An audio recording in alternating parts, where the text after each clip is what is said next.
Okay, now we got our side covers to deal with over here. So that'd be these things right here. So these rubber mounts are junk. So they've been all butchered by the previous people working on it. Lots and lots of issues. So we gotta do is get these ones out of here.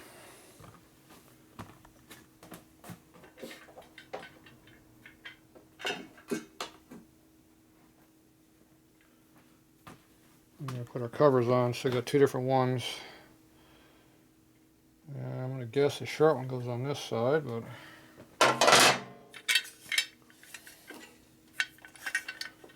hard to tell. It doesn't look right.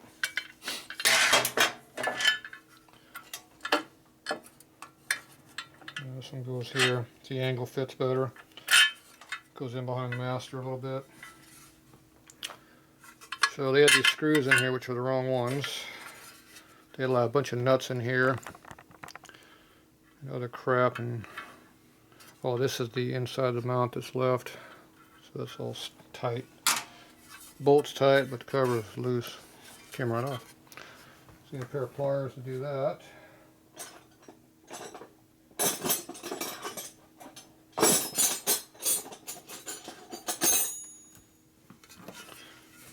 So we have an Allen wrench also. Of course, I got nothing where I can use it right now. Alright, first I'm going to an Allen wrench, not this one. There you go. Get your tools ready to use.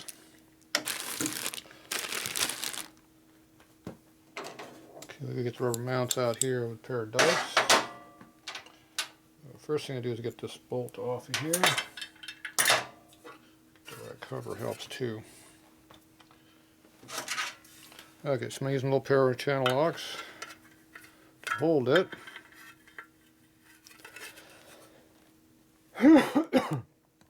Gas fumes. Okay, then we go like this. Try to unscrew it. There we go.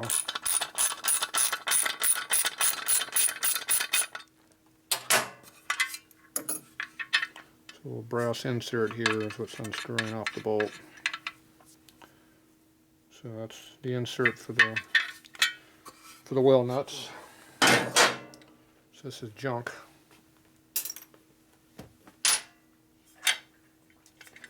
This one here had nuts put inside with washers trying to make it work. Even though that was all bogus as hell.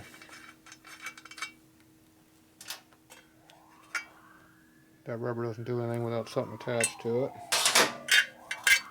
So there we go. This one over here, same problem. Okay, so that side's handled. Okay, now we got to deal with these mounts. Rubber mounts. Need to get these out of here. They're just stuck in the hole. Let's pry them out.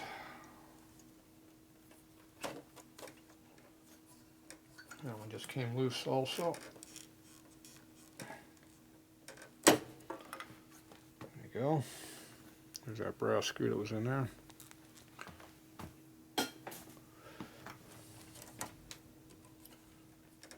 Broke another one.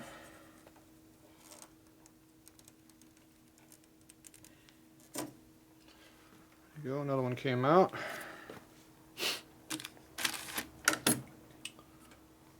There's more of them back in here.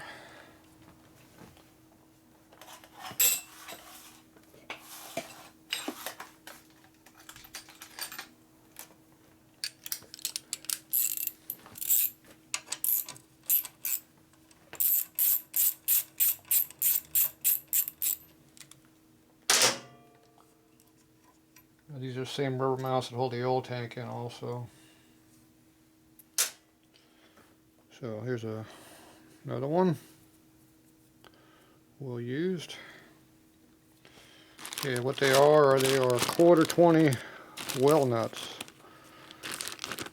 And the well nut number from the manufacturer is a D1420. Harley number is 8099. Now this is the OE stuff. You buy the well nuts separate from other people, but Harley didn't have them anymore. See, that's what they look like before they get squeezed out. So what happens is there's a brass nut in the back here. This inserts in the hole in the frame over here.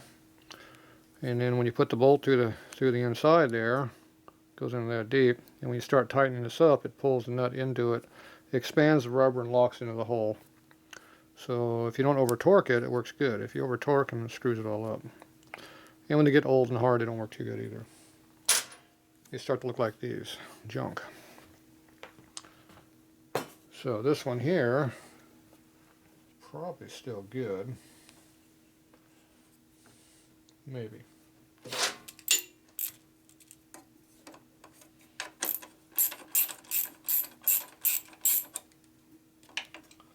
I yanked it out of the hole when I was trying to get the other piece out. So I loosen all this up. Should be able to reinsert this back in the hole.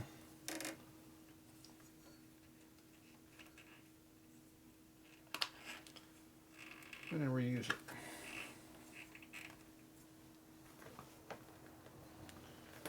A little screwdriver out. Appears to have disappeared. And I'll use a Phillips screwdriver.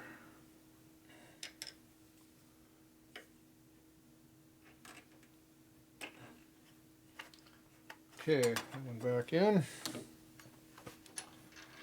Put the bolt back in.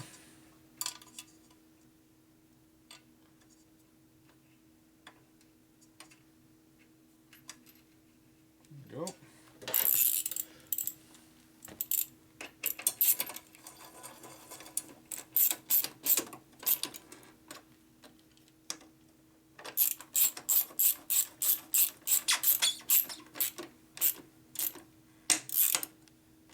Tight.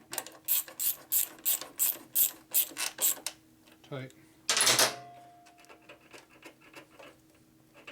Okay, pretty good.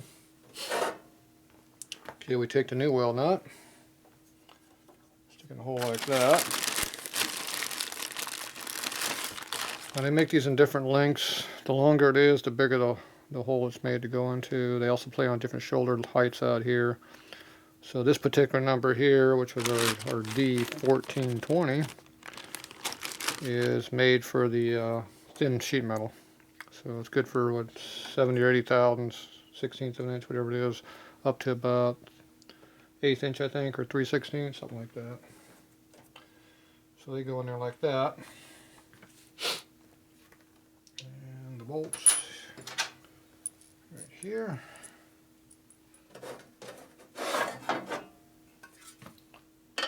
Pops in there like that. Now you have full access to take these on and off.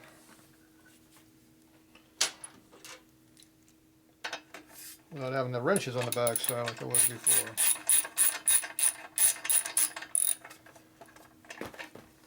Problem right now is the nuts loose in the brackets. You got to hold enough to get tension on it.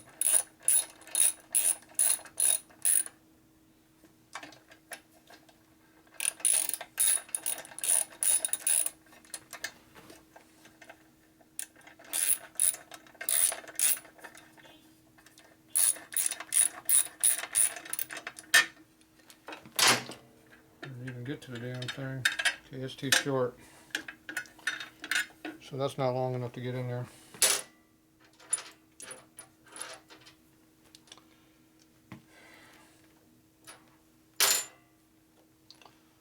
So let's see if I can get it to start by pushing on it.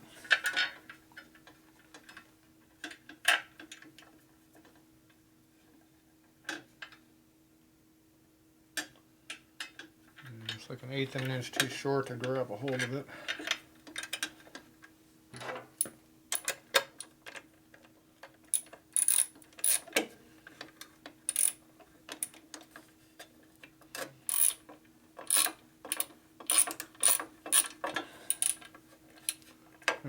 I grabbed a hold of it.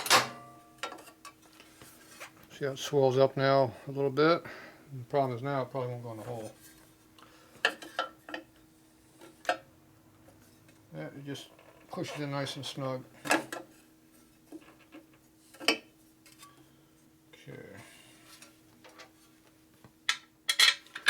So I can do it again.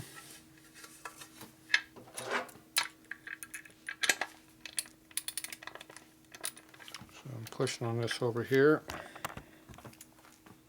Get them started.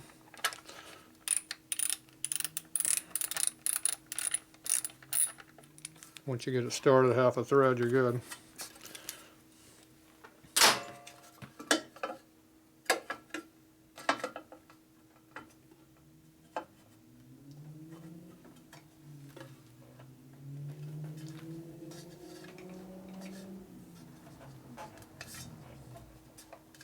Okay. Now you go and tighten it up and it'll pull itself in.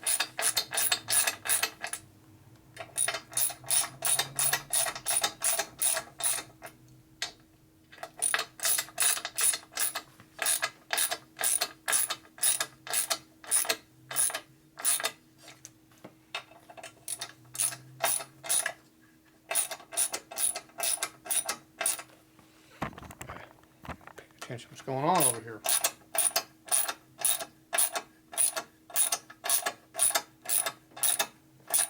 There's the torque on it right there.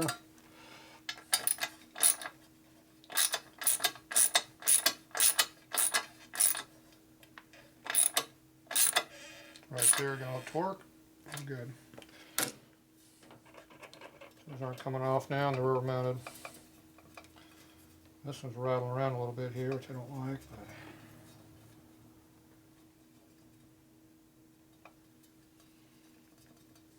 But I'm not making noise, I'm not sure. Well, they're tight.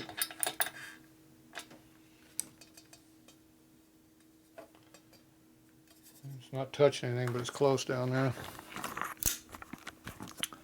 It definitely is close down there, but it's not hitting. So rattle, rattle, rattle. Rubber, rubber.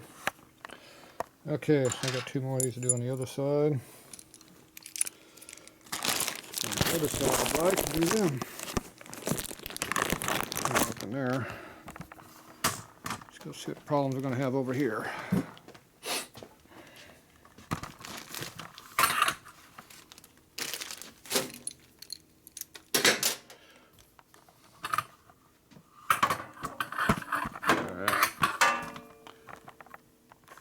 Limited space over here.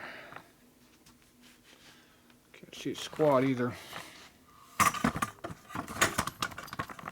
Trying to get where you can see what I'm doing. Okay, we already got a rubber in this one. That one fits in tight. Good. That one fits in loose, which is not good.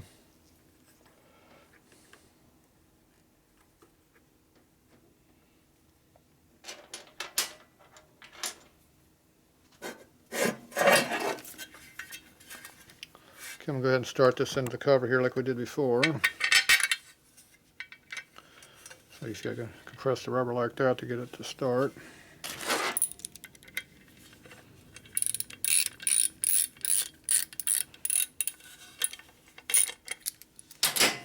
Okay. This one's a little bit longer, so I don't think it'll be a big problem. Okay, that one's goes through all there. Okay, this one has a wire in the way, which I don't like. We got this wire right here, and you see where it's been rubbed on. There's a belt right there.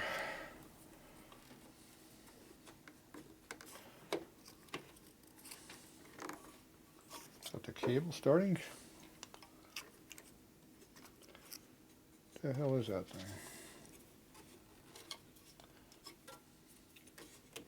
I think that's a battery ground. It is a battery ground. That's not a very good place for a battery ground. See, those battery grounds are supposed to go over here where my finger is. They're not supposed to be going to this bolt right here, which is where it's going to right now. So That's why the cable's all damaged. See how it's frayed from rubbing? It's right up near the belt, which is not a good place to put it. There's a frame rail or something right there. Primary. That's a frame rail.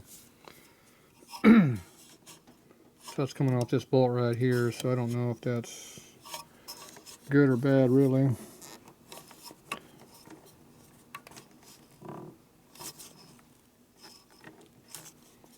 It's going to clear everything, but it's not a normal spot.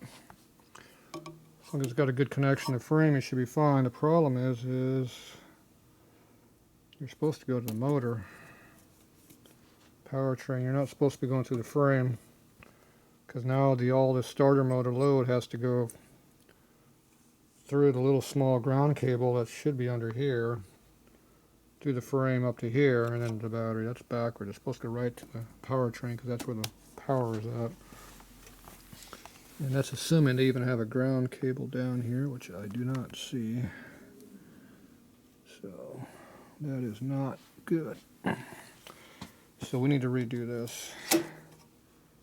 These look like they're Torx head. They're probably rounded out Allen. Alright, this is going to be fun. Alright, make some more tools. We'll be back.